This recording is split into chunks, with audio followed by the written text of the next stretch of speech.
let's get to 4 downs now. We're going to talk some Nico off the top because I thought John brought up a very interesting topic yesterday as we were preparing for the show, and then Caleb and I went through it at our 3:45 a.m.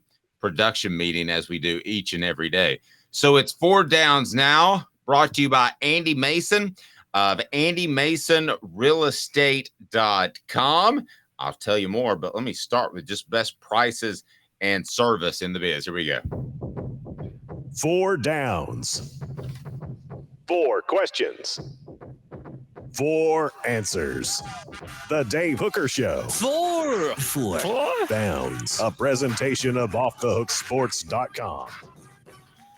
Okay, so it's funny that John brought this up yesterday in our discussion because I wrote it. And by the way, welcome to all those on the message board. We greatly appreciate you being a part of the program and want to get to your comments, especially in this first topic, which I think you'll find quite compelling. I wrote a column before the UTSA game that it was important for Tennessee to get Nico some real snaps. And I'm not talking about going out there and playing in the fourth quarter against Virginia.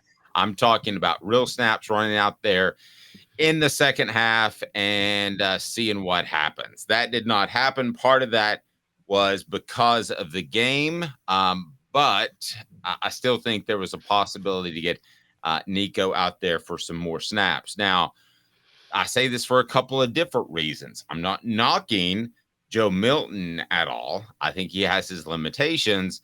However, I do believe that there is a knee issue, and that was evident at the end of the second quarter of the UTSA game. So that would have been the perfect opportunity. So let me go ahead and ask the first question. What down is it, Coop?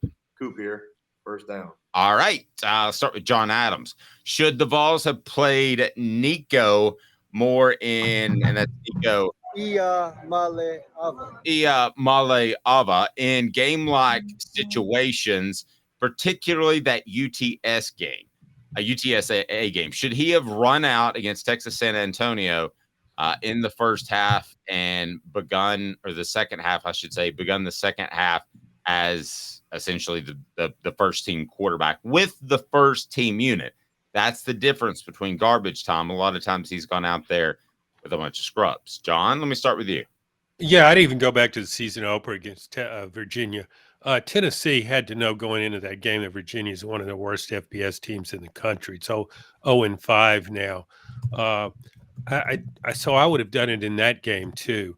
I think Tennessee missed an opportunity in the Austin Peay game. I know Austin Peay was giving Tennessee a lot of trouble, but you got to think big picture here. And I think meaningful snaps matter a lot more than in the game with second and third teamers. Tennessee, and a lot of teams are in this situation. They're really on thin ice in the quarterback situation. Texas A&M is an exception. When Connor Wigman went down, it was able to bring in a veteran quarterback, Matt Johnson, who's won big SEC games. He pulled off a huge upset in the Swamp a couple of years ago when he was at LSU, beat the SEC East champions in a big upset. Not many I don't know if anybody else in the SEC, LSU does with Garrett Nussmeier, but most teams don't have that kind of backup. And the fall could be huge if they lost a starter. And you brought it up. Joe Milton running around out there with a brace on his knee. He's pretty fast when he gets rolling, but he's not that agile. And he gets under a tough pass rush, has to move quickly. I mean, he's at high risk, and Tennessee's getting ready to play Texas A&M and Alabama back-to-back, 2 physical defensive fronts. So I think Tennessee did miss an opportunity. Yeah, Caleb, I think so as well. I didn't go back to the Virginia game, but John did when he brought it up yesterday, and I thought it made a good point. Your thoughts on should he have played in more game-like situations before we get to some other aspects of Nico potentially playing at some point or should have played? I think he should have, and I do think if Josh Heupel could go back and knew how things were going to play out, he would have. I don't think Josh Heupel envisioned having to keep Joe Milton on the field into the fourth quarter of the Austin Peay game. I don't think for any second. I think he was 100% sure that Nico would be on the field by the start of the second half. I think we all were. And so I think that. Sorry, what were you going to say, Dave? I was just going to say I will defend Josh Heupel on that one because you're right. And again, we have to take this into account that Tennessee didn't have center Cooper Mays, so I don't think the entire offense was nearly as comfortable. Right, and that's where I was going to go next. Was without center Cooper Mays, I think a lot of the protection issues. I don't think you want to throw Nico out there when he's still undersized, when you're having protection issues because your center is not experienced playing center and your transfer left guard doesn't belong in Power 5 football. And so I think that was the calculation he ended up making even against UTSA. So I think if he could go back, he probably would have played him against Virginia some. Or played him more. He did see some action, but he probably would have brought him in earlier. But I don't think Josh Heupel could have predicted what happened with the Austin Peay game. And I think that changed everything. Yeah, Jonathan, I want to be real clear, too. I mean, I think this opens the door. People are asking, are we trying to start a quarterback controversy? But, I mean, maybe. Joe Milton played well last week, but he hasn't played exceptional this entire season. And he does have the knee issues. So we're seeing quarterbacks go down. I don't think there's an elite quarterback at most any school in the SEC. And I would include Tennessee in that. So I have no problem with giving him a look. But the problem, based on people I talked to, would be this. What down, Coop? Cooper Mays here. Second down. What would something like that do to team chemistry? Because Joe is as likable as any player on this team. John, what say you? I don't think you can turn this into a sensitivity session. I mean, football is a highly competitive game. You can't worry about that. You've got to count on your team leaders, your coaches to manage that. You've got to get your team best prepared to win as many games as possible. And I think that might mean giving playing time sometimes to a backup quarterback. If a starting quarterback can't handle that kind of pressure, if a team can't handle that slight of a change, then you got bigger problems. Four Downs brought to you by Andy Mason, AndyMasonRealEstate.com. Best service, best prices in the biz. If you're looking at any sort of real estate transaction in Knoxville, AndyMasonRealEstate.com. Support our sponsors. Caleb, your thoughts on team chemistry? From people I talked to, they do love Joe, and I do think it would have a negative effect, and we all remember 2005.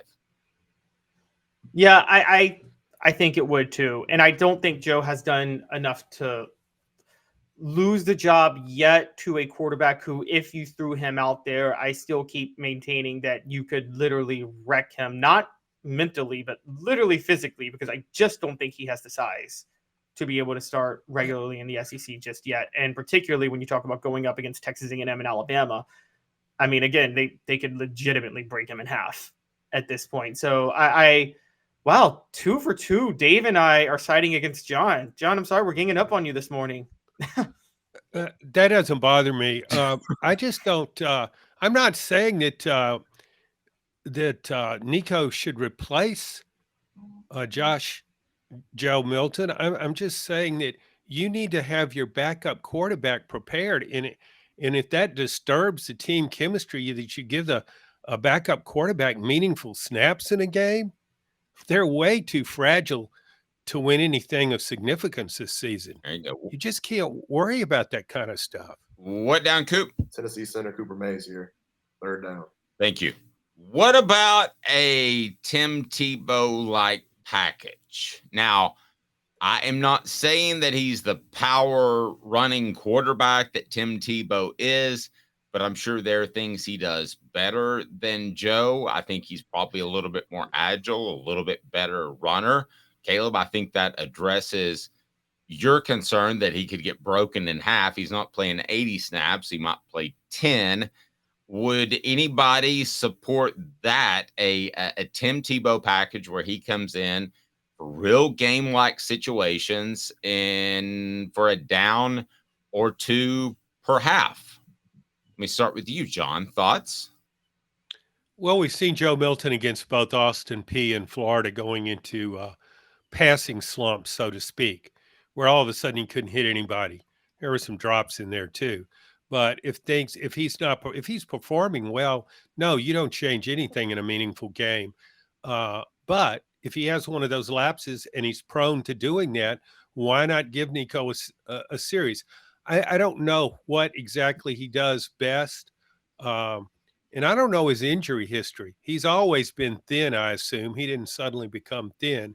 So, and I know the guys are bigger and faster in college, and it's a greater concern, but I just don't think you can baby a guy. I just think it's important to really get him ready. I'd rather do it that way than have Joe Milton go down in the second quarter at Bryant-Denny Stadium, and then you tell Nico to put his helmet on. You're the quarterback. Caleb, what say you? Smoky Mountain Red on the message board said 1,000% for Nico getting first team snaps. This definitely will split our audience. I could have told you that before the show. As Travis saying, I'll just go ahead and say it. Give Nico the start this Saturday and see how he does. That is sarcasm in text. Caleb, what do you think? I think that the problem with the Tim Tebow like package is I've never seen Nico would be a change of pace for his ability to. Yes, he's a more fluid runner, but it's not that much of a difference. It's him throwing the ball that's different. Tim Tebow was a change of pace because there's a 3rd and 2 or 4th and 1, and you got a pocket passer in Chris Leak, and you're bringing in a runner in Tim Tebow, and the defense is already on their heels. What's the change of pace Nico's going to bring? What, 3rd and 10? You're going to bring in Nico because he has a better arm than Joe Milton? Well, the defense isn't really on its heels on a 3rd and 10 in that moment. So I don't think you bring in Nico just for like a change of pace to catch defenses off guard. I don't think that would work. Perhaps, Dave, you shouldn't have brought up Tim Tebow because he was such a unique player. I do think, though, when things aren't going well, you can use a change of pace, and you would put together a package that best suits Nico's skill set. And it may be all passes. It may not be any runs. It may be rollouts, whatever. But we know that Joe Milton really can't throw on the run, and now he's got a knee brace. Yep.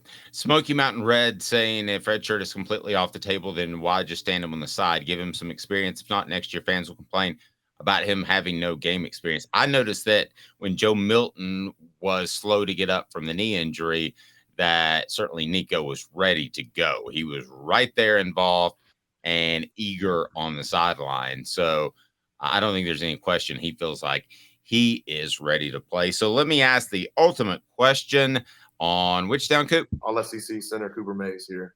4th down. Will Nico play in a serious game situation without injury to Joe Milton this year? John? No, I don't think he will. No, I don't either. Caleb? No, because of the South Carolina game. I would have said yes if Tennessee had lost to South Carolina. They didn't. And so, yeah, and I don't think Joe Milton is going to play poorly enough to open up that possibility. So there you go. I don't think you're going to see that this year unless Joe Milton has a couple of horrible games, unless Tennessee's out of any sort of championship, which now who knows in college football, because I don't think there's an elite team.